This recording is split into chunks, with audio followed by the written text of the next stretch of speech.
when Dr. Belanger mentioned this summer music academy, I was trying to think of what specifically with percussion I could present. I know many of you have taken the percussion methods class, had percussion, concert percussion, marching percussion, and I know that I have not a lot of time, in fact, rarely much time at all, to really go into detail on drum set in my percussion methods class. So I thought this would be a good opportunity to cover some of that.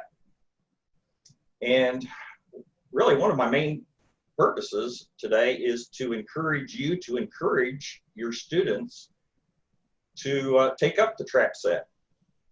But there are a number of advantages I'm going to talk about that will help make them better musicians. Around 1960, we had, the British invasion of rock bands. The apex of that was the Beatles, and there was a whole generation of kids that wanted to take up the trap set or the guitar or the bass. And their primary reason was, they wanted to play in a rock band like those guys.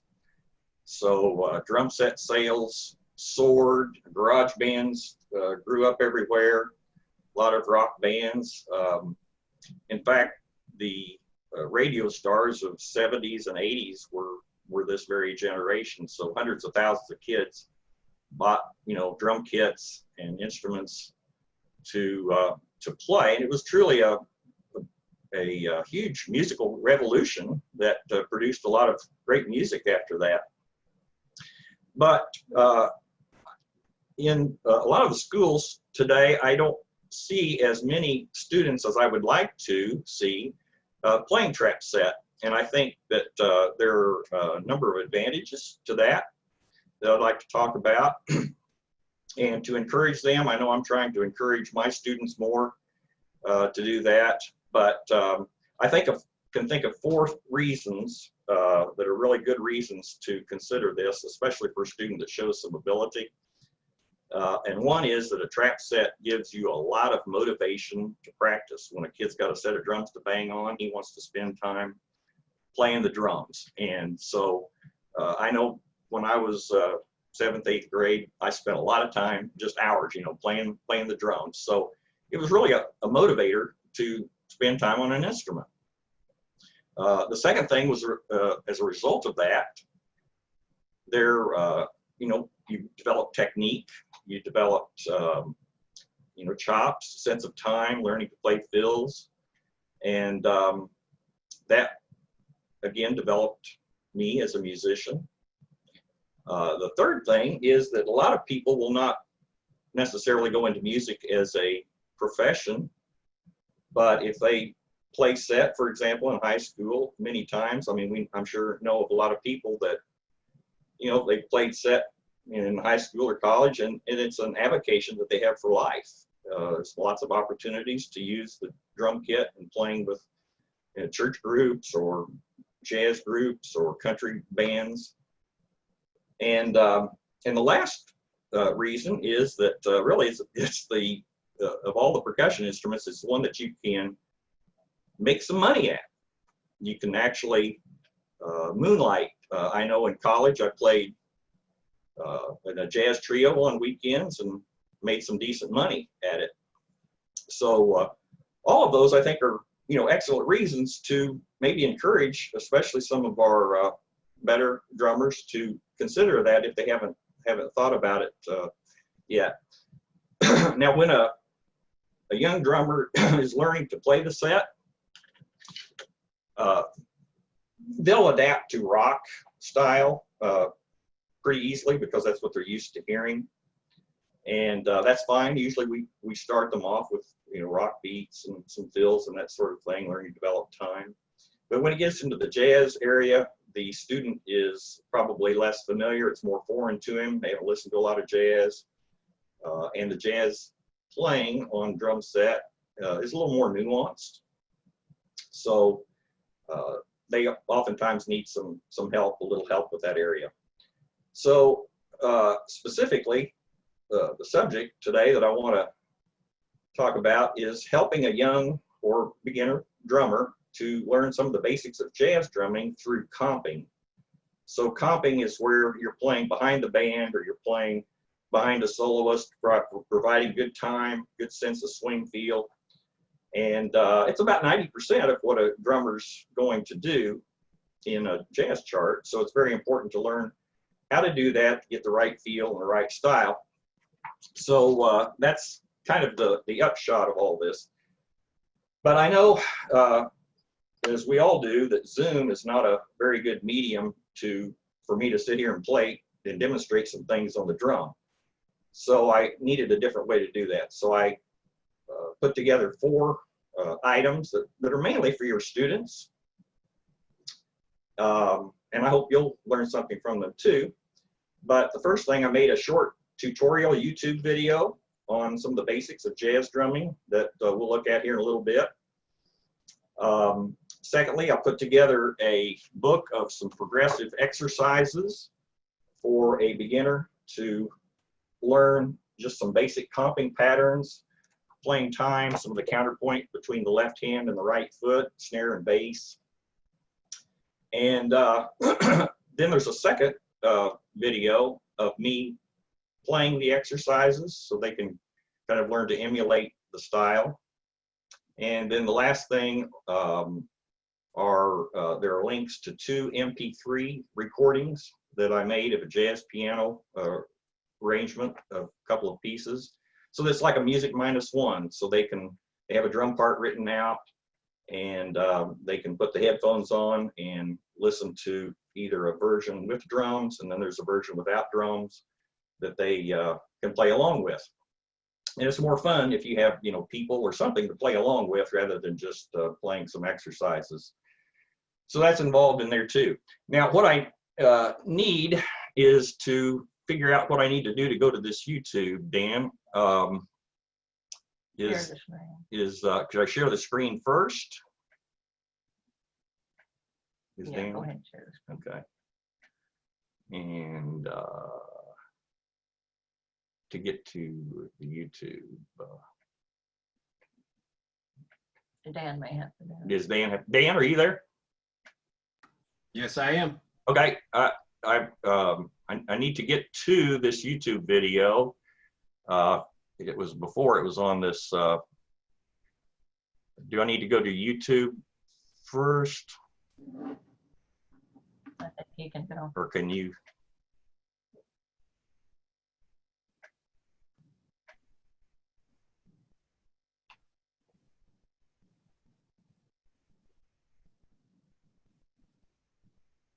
What needs to happen here?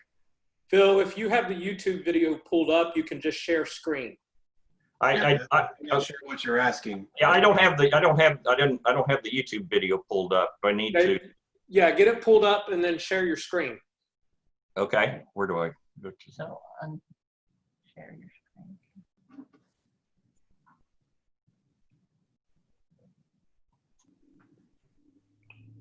Can you minimize that? We had it on when we were hosting, but now it's not there. Okay. All right. Can you minimize that? Can't even see it. trying to get to YouTube.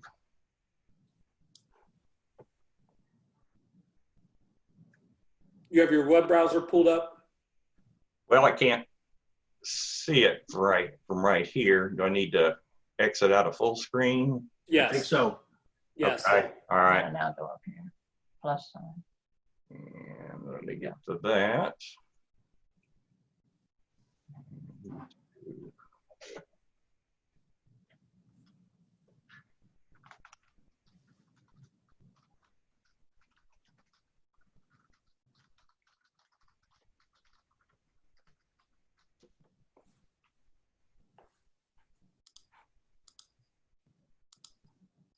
Okay, now go ahead and click that. Hello, I'm Philip Parker from Arkansas Tech University. Okay. This is And Phil, when you share it, click share computer audio. There's a little box down at the bottom. So that way it puts your YouTube audio straight through to our computers. Gotta go back to, shit, here. Here. I don't know. No, go back.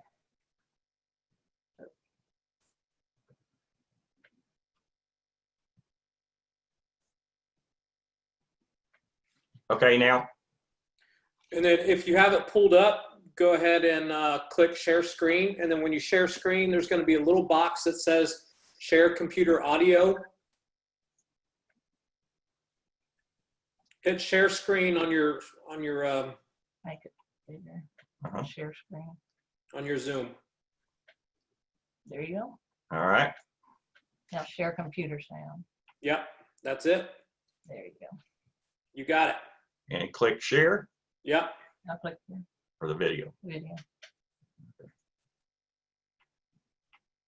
Videos I'm presenting as part of the They're working. ATU 2020 Virtual Directors Academy.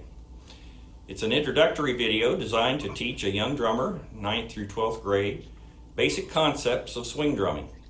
An additional video is also available with a set of progressive exercises and play-along recordings to help your drummer develop the proper feel of playing jazz or swing. Now, the most basic thing that a jazz drummer does is something called comping. Comping is where the drummer is playing behind the band or a soloist, providing a good sense of time and just a good swing feel in general to drive the music. It comprises about 90% of what a drummer will do. He might do some fills, he might do some solos, but most of what he's doing is this comping behind the group. So it's a very important concept to learn and is something that we start beginners doing right from the very outset when they're learning to play swing style. Now I'm just using 4 instruments of the kit: the ride cymbal, the hi-hat, the snare drum, and the bass drum. These are the instruments that are primarily used just for this comping. But before we go further on that, let's first talk about the grip. As most of us know, there are 2 basic grips when we're playing a drum: the match grip and the traditional grip with the radial motion of the left hand. You can do either. You can use either of these grips when playing jazz or rock. And in fact, whatever grip a young drummer is used to playing with, I don't usually have them change. That can be a refinement that they can use later on. But the overall feel of the kit with the traditional grip is why jazz drummers mostly use the traditional grip. So we want to hold the stick, the right stick, just at the fulcrum point, about 1/3 of the way from the butt. And we want a firm but not tight grip on the fulcrum, fingers loosely underneath, allowing the fulcrum to work, and then allowing the stick to come back off of the instrument that you're playing.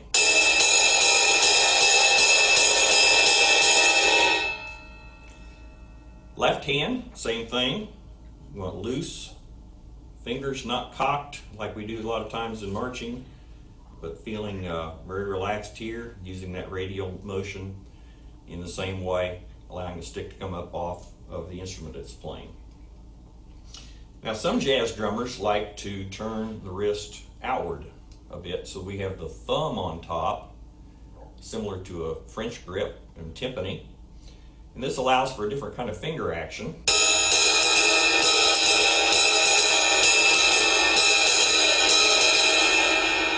And that's very common and very comfortable. It allows this kind of wrist movement going from drum to drum, cymbal to cymbal. So it's very popular also. So now let's get back to the basics of comping.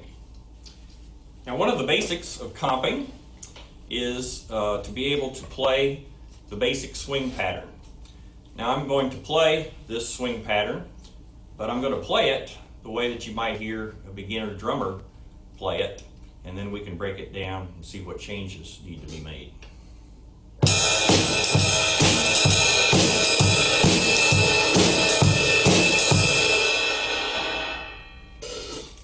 So it doesn't really swing, right? So first, let's talk about what we can do with the ride cymbal first. And when playing this rhythm, it's written out quarter note, 2/8, quarter note, and 2/8, and then sometimes the 2/8 notes are replaced by a dotted 8th, 16th note. But either way, it's a triplet feel for the second and fourth beats.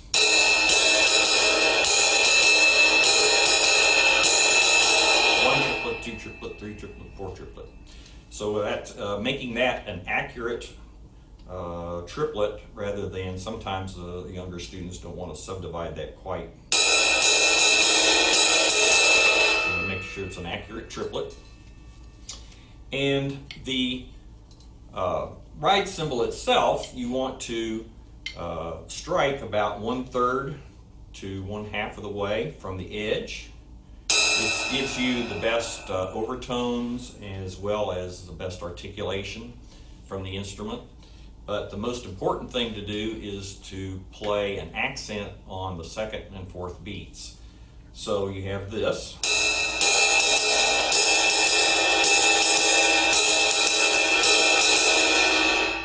And that's what makes it swing. Jazz emphasizes beats 2 and 4, beats 1 and 3, typically with a lot of other music. So getting that feel with the accent on 2 and 4. Now you might think, for example, that these two notes that I'm playing close together, that they are bounced, or a young person might think, particularly if they're played fast, might think that that's a bounce, but it's not. They're two quick wrist strokes, and being able to do that is somewhat of a challenge for a young player. And I'm just going to get my pad here for a second. The two strokes to work on that, an exercise that I'm sure most of you are familiar with from marching drum sections, duets. So you're playing 2 quick strokes, bringing the stick back up to the same height each time.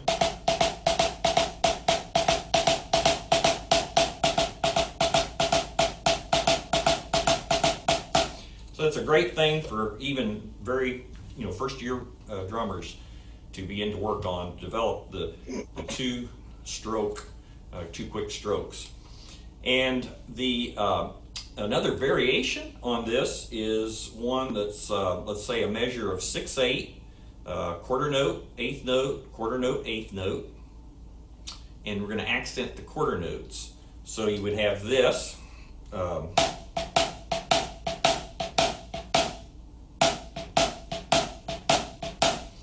So I'm accenting the second note, which means that the first note is basically an upstroke, and then whipping the second stroke as a downstroke.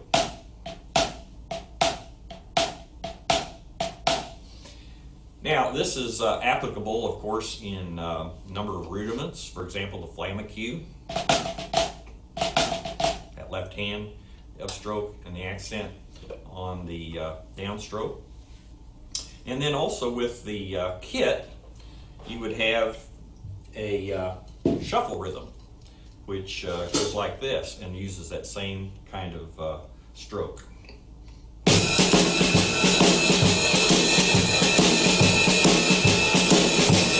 So that ta-ta type thing is also related to that exercise. So those are a little trickier aspects of some swing style that, and those are a couple exercises that work for it. Now, the hi-hat then is the next instrument we're going to add. So we've got the ride cymbal cooking here.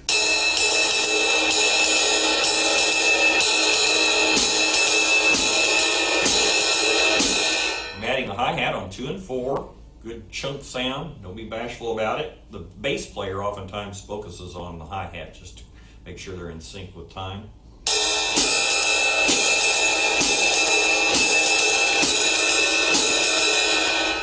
Adding the bass drum, instead of playing, bombs on all 4 beats, I like to have the students, in the beginning anyway, to play just on 1 and 3.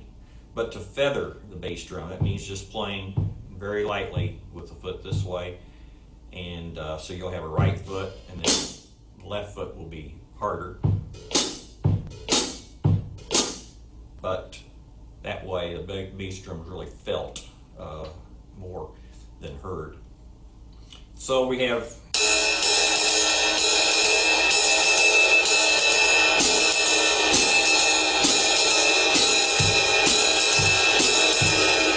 and then the last thing would be the snare drum. Also going to be adding on 2 and 4 along with the hi-hat, but no louder than the hi-hat.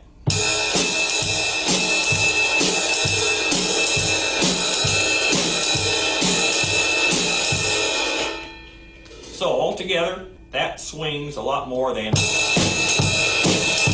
right? So that 2 and 4 emphasis and the balance between those 4 limbs is what's going to help it to swing. And then, of course, you play at practice at different tempos.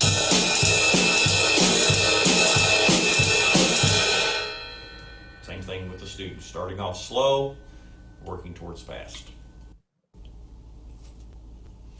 So now, let me give you a quick overview of the exercises in the instructional video.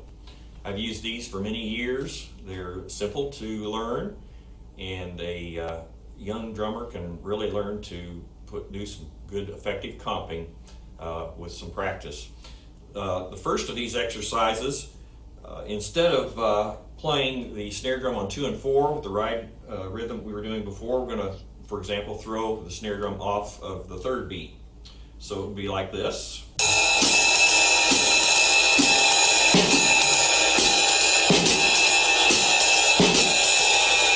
Or off of the 1st beat.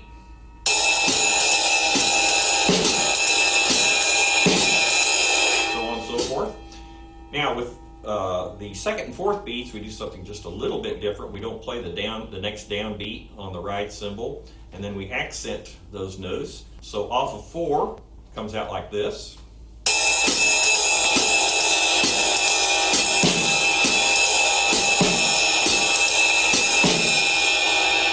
Same thing with off of 2. Then there are exercises that do the same thing with the bass drum, and exercises that mix all of these up in different orders, different patterns. Now, it's most fun when a drummer can play with a group or to a recording to play with some actual music. So there are 2 Music Minus 1 videos or audio recordings that I've made for this, and one of them you can play a series of 12-bar exercises to the blues, and then the final is a solo performance, essentially, that's written out, where the student is going to play to the jazz standard Fly Me to the Moon. So I'll end this with the performance from the instructional video of the jazz standard Fly Me to the Moon in a moderate tempo.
Okay, so it's just a simple comping pattern that have some different throw-offs of 1, 2, 3, 4.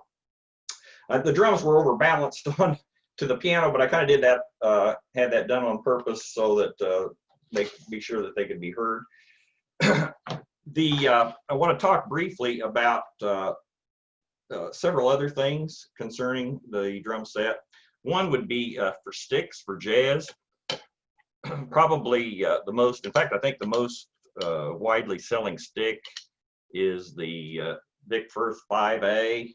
The 5As are, you can use them for basically anything, and they are very readily had. In fact, all the Vic Firth, so I thought I'd basically just kind of talk about what's available from Vic Firth. I ought to also mention, I guess, a little bit of the history of these number letter things. I know you've probably heard of a 5A stick or a 3B. Most manufacturers do not use these designations, but a few still do. And it's a system that goes way back decades in ways of to give the weight, the thickness, and the weight basically of the stick. A stood for orchestral and jazz. B was band, and it was a thicker stick. And then there was an S model, which were street or marching. The numbers, the higher they go, the thinner and lighter the stick. So what I have here are really good jazz sticks also. 5As are very good for playing jazz. These are 7As, so they're a little lighter, and you can see they're thinner, and you've got a kind of what we call a teardrop bead to them that sound really good on cymbals. And then Vic Firth also has what they call an American Jazz series. There are 6 different styles of sticks that are specifically for jazz. The most common, or the most popular, I guess, are the AJ6s. And on these, you can see there's a real sharp taper here and a very small teardrop bead. And they're about 7, like the 7As in terms of the thickness, but they sound great on cymbals. Now they're a little more, they're thinner, so you don't want to really be playing any headbanger music with them, right? So that's for jazz, or particularly combo jazz. But those are some, 3 pairs of sticks there that are all very good for jazz drumming. I would stay away from plastic tips, the Regal tips. They don't sound that good on drums. Hardly anybody uses them. And so I don't ever really recommend those. In terms of drum brands, when we think of this kind of the standard kit, it's what we call a 5-piece kit. It consists of a snare drum, 2 mounted tom-toms, a floor tom-tom, and a bass drum. But with a complete set, what comes along with that is the hardware, 2 cymbal stands, a hi-hat stand, and a bass drum pedal. So you can see that what's not included are cymbals or a drummer's throne. But as a music teacher in a town or community, you are supposed to know all things music, right? So somebody is going to, a parent, whatever, is going to ask you, what should I get for my child who wants a drum set? And I think the answer is going to be what it is with a lot of other instruments, well, how much you want to spend. But let's take Yamaha, for example. They have an entry-level kit called the Stage Custom. It's a birch wood shell kit that's very good for junior high, high school, even on from there. But if the drummer gets very serious from that point, he's probably going to be stepping up to the next level. But they are, cheaper kit, and you may want to, the parent may want to say, let's see how serious he is or how good he gets, and that makes a lot of sense. The tour custom, though, the next step up for a few $100s more, is really a professional drum set. It's not their top of the line, but it's a professional quality drum set that you can use for the rest of your life and play any kind of music on. It's maple shells, so that's kind of the choice. Do you want to, especially I think how young is the person? If he's in 7th or 8th grade, you may want to definitely not spend all that much money. But if he's been, he's a good student and he wants a kit, he's a junior year in high school, then you might want to go ahead and get something like that tour custom that he can play on for a long time. A couple of other brands, and there's lots of drum set brands out there. The Pearl Export is also widely purchased as a kind of an entry-level kit. Tama has something called a Superstar Classic. It's also maple shell, so it's a little more towards the tour custom of the Yamaha, but not quite as much money. All in all, these are going to be from $1,000 to $1,600 or so, with just kind of depending on where you get them, but those are generally discounted prices. And then there's always the opportunity to look for a used set, something that's been taken care of, somebody that's selling their drums, and that's, of course, you get some great deals there. Now, I mentioned then that cymbals are not included, so you're going to have to go out and buy cymbals. And you got lots of choices in types of cymbals, but there still are, for the most part, the two major cymbal manufacturers that make up most the cymbal sales, Zildjian and Sabian. The A Zildjian, Avitas Zildjian, those are the standard Zildjian cymbals that they've been making for many, many, many years. Great professional cymbals, but they're not the top of the line. They make more expensive cymbals now than that, but this is a great cymbal that is not real pricey. For the ride cymbal, it's generally the standard is a 20-inch ride cymbal. The crash cymbal, which is on the left side, is 16-inch usually. Crash cymbals are thinner so they can respond quicker. And the hi-hat, a standard hi-hat, is 14 inches. So those are pretty standard sizes for those three cymbal types. Then the one thing I would not recommend is to go with the really budget cheap, what I call the cheapies on those cymbals. Zildjian makes, I think it's called a ZBT, and a B8 for the Sabians. These don't sound that good. They're not going to last all that long. They're going to be harder to get rid of, so should you sell them. I always recommend that people get a real instrument. Get a cymbal like the A Zildjian or the Sabian. The Sabian, by the way, the double A is comparable to the A Zildjian. Same sizes, but they're called Sabian double A, so not the top of the line. But these are professional cymbals that you can play for the rest of your life.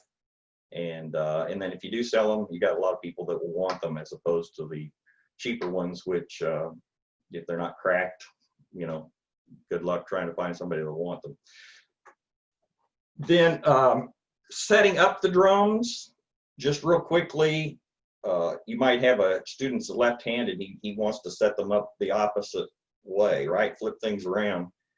No, never do that. And it's mostly a logistical and practical reason not to. If you've got two drummers in a jazz band and they're sharing the same drums, you don't have time between tunes to be moving the furniture. So that's there's and you need to be able to step up to any drum set anywhere and sit down and play.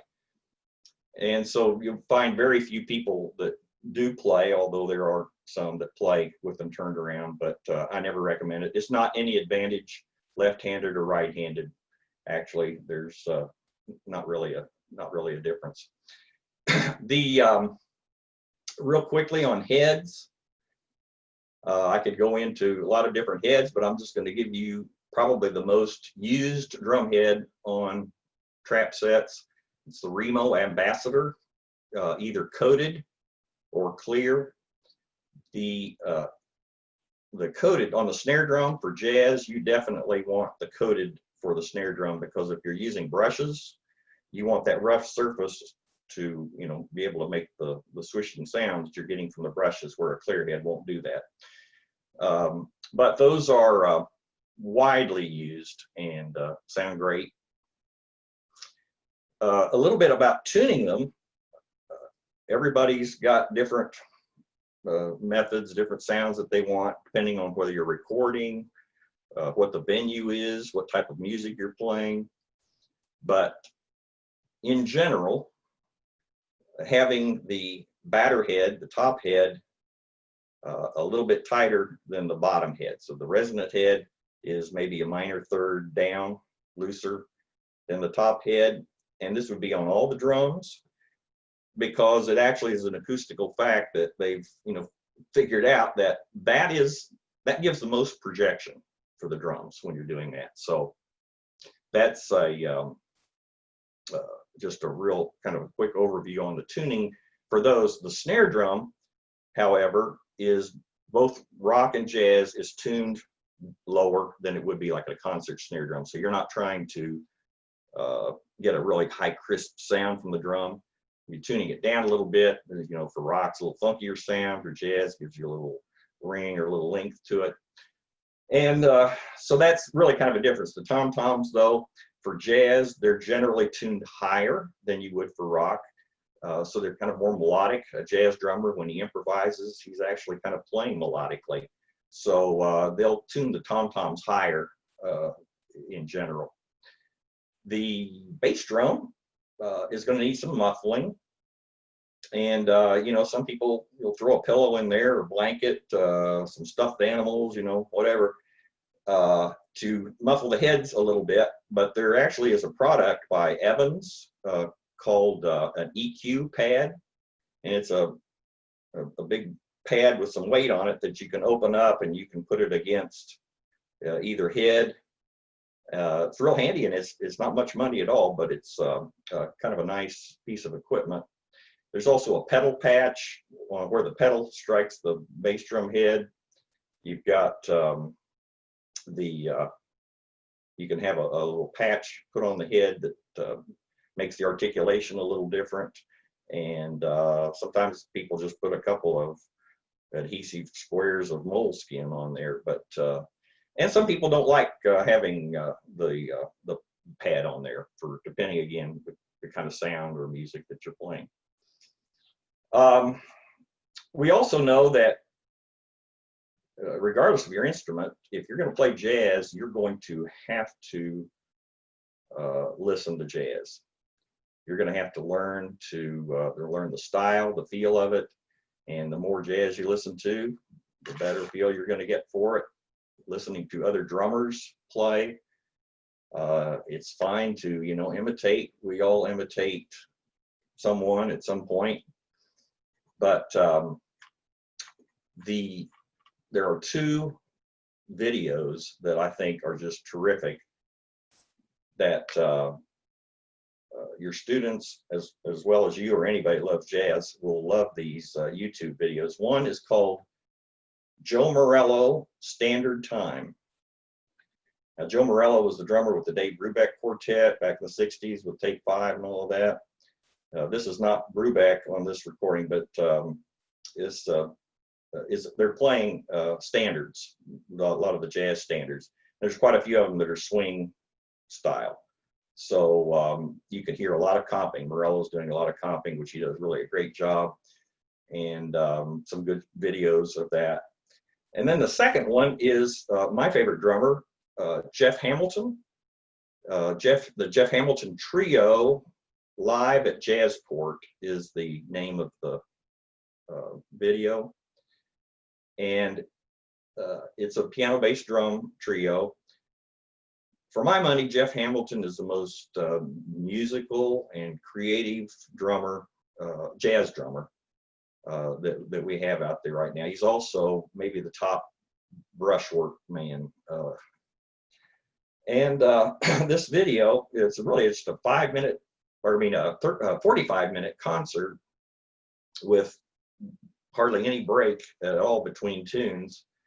The piano player is fantastic, and there are great video shots of the drummer through a lot of it, so you can see, you know, all the different things that he's doing. But it's just a great video for anybody to watch. But those two would, I think, really be something good for any drummer to take a look at and listen to. I've got some books listed that they're on the notes, which are on a PDF available here, that rather than saying too much about those, there is one of them that is called Chart Reading Workbook for Beginners. Bobby Gabrielle.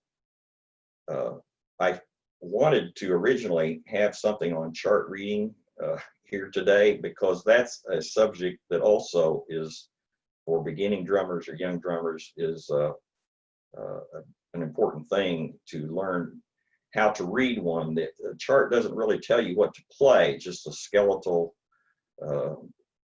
you know, version of the music, and then, but there are certain things in there that they indicate that are important for you to follow. So that's what this book is for, is just young drummers and some chart reading. Now, so we have the book. These are mostly for your student. So they have the book of exercises.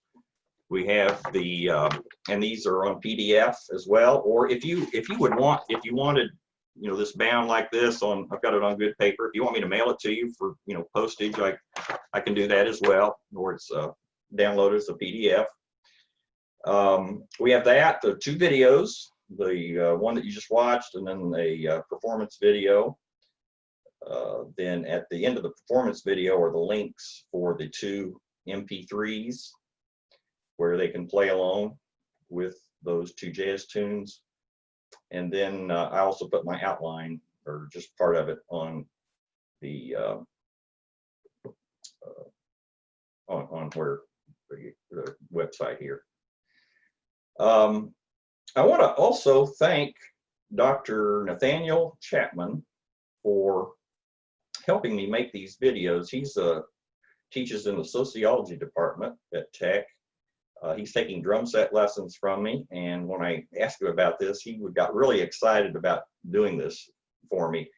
And in fact, we've got some ideas about some other things too. So I just really am grateful to him for his help. I also want to thank Dr. Belancha and Dr. Daughters for this virtual academy we've had this summer. Lots of fabulous information to be absorbed. And just, you know, thank you, Jim and Dan, for all of that. And maybe we've got a little time for some questions if there are any. Sure. Well, you're very welcome, Phil. That's gracious of you, and unnecessary, though. Thank you for the time that you put into building the videos and all these materials. Speaking of the materials, the book, you mentioned a PDF, is that something we could put on the website next to this handout? Yeah, I sent you a PDF of this in email to this morning. Okay, I'll look closer. I might have missed it. I think I just got the 4-page handout that mentions the materials. I'm not sure I got the other materials, but that could be because the exercise, and if it's not, I can get them to you. Yeah, the exercises I put in there also, so they can just download. So everybody listening, one way or the other, will get that PDF of those exercises up on the website where you're getting the material today, either tonight or tomorrow. I'll take a look as soon as we log off, Professor Parker, and then I'll let you know. if I find it, and we'll get it sorted. Any questions, everybody?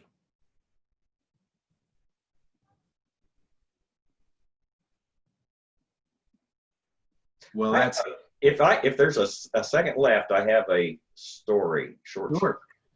There's actually a request for a story here in the chats. I think we have to talk Okay. All right. Well, I won't disappoint them. Castanet's story. Oh, you well, no, not that one. Not this that is one? one, but this is one they've never heard. You know, I was talking about the tremendous desire that all of these kids in the early '60s had to play the drum set, and I had that same desire. I had taken lessons for a year in 6th grade, snare drum lessons, and but I wanted a set of drums, and I just wanted them so bad. And there was a Sears and Roebuck catalog that had sold instruments, and there was a set of drums in there. It was like maybe $100. Of course, they were crummy, but I didn't know. I just, hey, that's what I want. So I asked the folks, hey, I think maybe it's time we got a drum set here, and told them what I wanted, this, and no, we can't afford that right now, and come back later. No, we can't afford that. So I got to thinking, my dad smoked 2 packs of cigarettes a day, and we knew by that time that cigarette smoking wasn't good for you. They were $1/4 a pack. And I got to figuring out, didn't have a calculator, but I got to figuring out, right, that if he would quit smoking, that'd be good for him, or he could even cut back to a pack a day. And the money that would be saved could go to a drum set. And so I actually made this proposal to him. He didn't go for it. But I do have to say that a year later, they did buy me a trap set, and it was better than the one in the Sears and Roebuck catalog. But I was ready to connive for that thing and figure out some way that we could afford that set. And that's the first thing that occurred to me. It'd be something good for him and good for me. But Michael Colgrass told the story of the same thing. Sears and Roebuck catalog that he really? And he caddied at a local golf course for a summer. That's what his dad said. You want that money, you got to go earn it. And he had to earn $100 to go buy that drum set. Yeah. People are begging. Well, it looks like it's just Ralph over and over. The Buddy Rich story. Oh, no. That's right. All right. Well, guys, you're asking stories. You can't get Buddy Rich. They have heard the Buddy Rich story. He just wants to hear it again. But I'm sure just about everybody out there has heard it. So I don't know. I will clean it up, though, if they want to hear it. What do you think? I don't know. Okay, real quickly. It was Ralph is tripling down. He wants to hear it again. Okay. But it's going to be censored. Buddy Rich was known for not being a very kind man to other people, even his own band members, right? There's the Buddy Rich tapes on YouTube and all of this that you heard. So when I was a sophomore in college, he came to Newton, Kansas with his band. His band rode in a bus. He rode in a big fancy RV. And after the concert, there was a big line that would go into the RV, and he would sign the programs, and then they'd go out and just file in and out of that. And a friend of mine, we all idolized Buddy Rich, but a friend of mine just oh my gosh, it's Buddy. And he was in front of me in line. Well, when we got up to the entrance of the door of the RV, there began to be a log jam inside, and there was an assistant that Buddy had named Steve, I think it was. So Buddy said, Steve, we're getting jammed up in here. Would you get that guy out in front of the door to back up so these people can get out? Well, that guy was my friend who loved Buddy so much. And so this guy says, back up. Well, Kurt, he he backs up, but he turns around, but there's a huge line, and there's no, he can't move. So he's stuck. And Buddy says again, Steve, get that guy out of the doorway. And so my friend, he's like, no, back up. It's like he couldn't move. And the third time is, Steve, get that da-da-da-da out of the doorway. And I mean, this kid turned around and shoved me with all of his might. And we kind of fell back, and he went off, I think, without an autograph. He was so heartbroken. He was called that by his idol. We thought it was a badge of honor, you know. I mean, he was, but we tease him to this day every once in a while about that same story. So that's the Buddy Rich story, cleaned up. Yeah, yeah. As you said, not a legendarily nice and patient man. Okay, everyone. Here's your chance if you want to unmute if you have any questions. Otherwise, as I said, we'll put these incredible materials that Phil's taken the time to create on our website, and I'm sure everyone knows how to reach Professor Parker. Who knows what we're getting into here in the fall, but you know, he, like the rest of us, so look forward to when we can get back to normalcy and we can make music all together again. Please don't forget to invite Mr. Parker in to come visit with your percussion students. Ask him to come in and help you with your equipment, organization, all of these things that he can do, and we've talked about throughout the summer. This is number 10, as we talked about, and so we'll put at least a pause here on the Virtual Academy. As I said, some folks have reached out, and Jim and I are more than happy to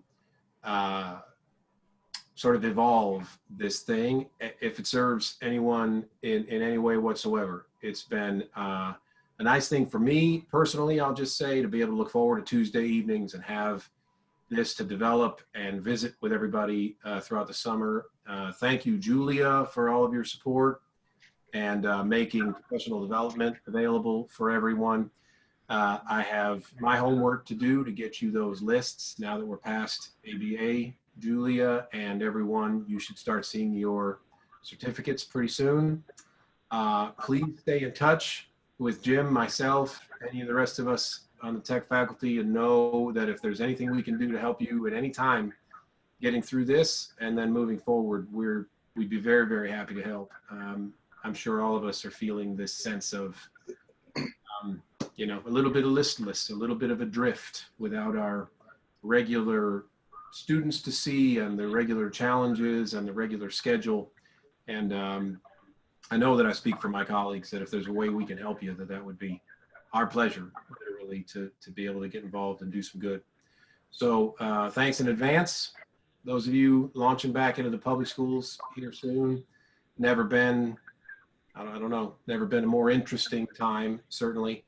Those kids need you, and we know you're going to take good care of them. My children are going back to school here soon. We appreciate everything you're doing to prepare for them. They're excited to see you. Keep them safe and teach them. So thank you again, Phil. Thank you, Stephanie. Stay in touch, everybody. Be well. Take care. I'm being a good student and raising my hand. Hi, Phil. How you doing? Hey, I'm good. Is that Jerry? Yeah. Can I get an autographed copy of your of your book there? Oh, that's David. Yes. If you'll just email me if you would like me to send one like this, I can do that, or you can download the PDF. But either way. Well, I can't download your autograph though, so yeah, I'd like to have your autograph too. You're famous. I'll put that on there. You bet, David. He is famous. I have a question. Yeah. I thought that was Jerry for a quick second. Jerry, it's great to see you. Yeah. Someone else said they have a question. Yeah, can you hear me? Yes. Who is this? Hey, Mr. Parker, it's Tina. Oh, hey. Hey, so, I didn't start playing drum set really or teaching it until about the last 10 years. Uh-huh. And I know there are always exceptions, but my kids who are taking beginning drum set from me tend to be younger. Do you have an age that for most kids that you'd recommend when they start? Because my kids will get frustrated because of developmental issues. They're not quite coordinated enough yet.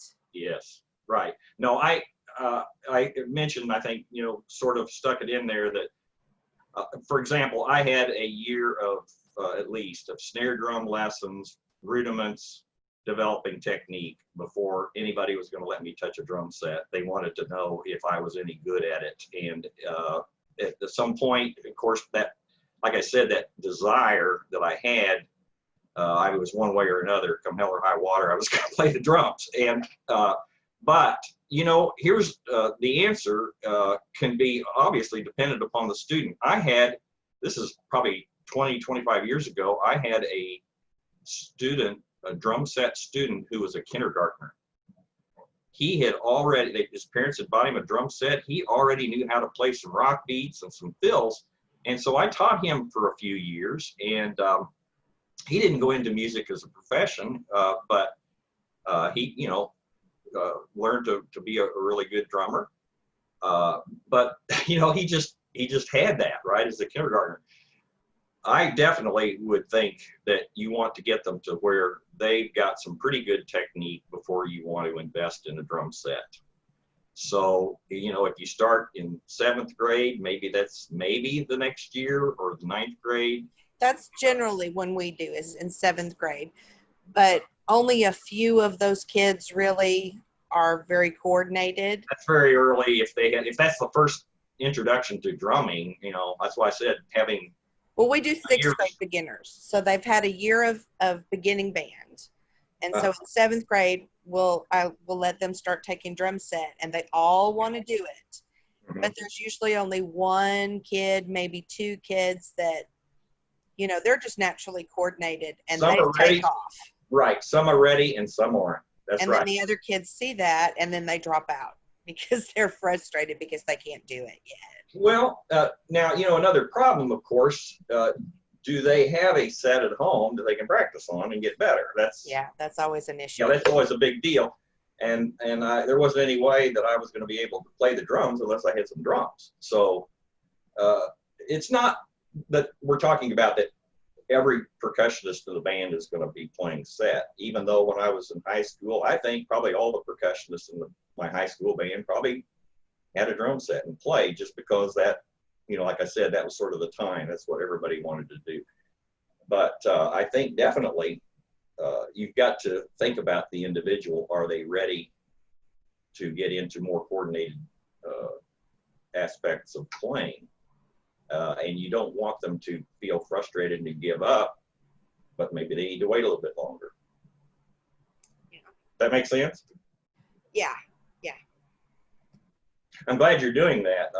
I just think that it's an area that we don't talk a lot about, because it's just there's maybe 1 or 2 drummers per jazz band, and the jazz band is kind of an ancillary group anyway, sort of. So, but gosh, when somebody learns to play the kit and they go off for the rest of their lives able to play an instrument that they can do, like I've already said, lots of opportunities just to have fun with it. I think we ought to encourage those, particularly that are pretty good drummers. Absolutely right, Phil. Could not agree more. Remember what Darren did with the guitar? The drum.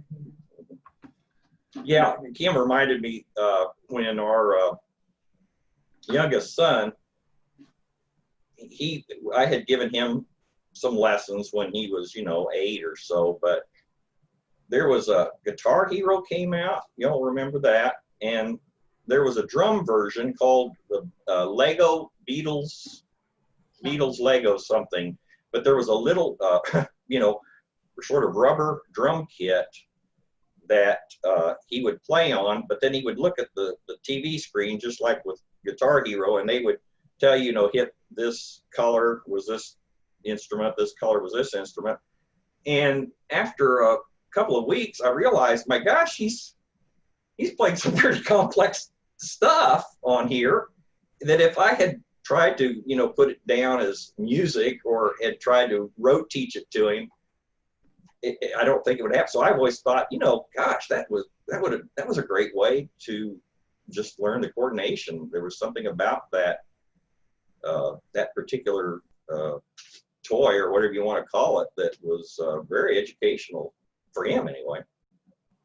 Yeah, they had Rock Band on PlayStation. Yeah. This was it was Beatles tunes is all I remember. There's a Lego was in there, so Lego Beatles something. Yeah.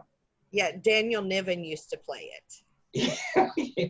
And well, when they bought him his very first drum set, Sue and Richard ordered it for him for Christmas, and I went to their house and set it up in his bedroom. yes. Yeah. Well, they were cool. I mean, but it got to where Darren was better than me at that because I couldn't quite make the hand-eye coordination with the colors like he could. So it was, but it, you know, so you already find out, well, okay, it's just this, you know, I've been doing this with whatever the tune was I've been playing. So it was just like automatically playing some pretty interesting beats to it. And that was the teaching tool. Okay, well, thanks again, Phil. Thank you. Take care, everybody. See you soon. Absolutely.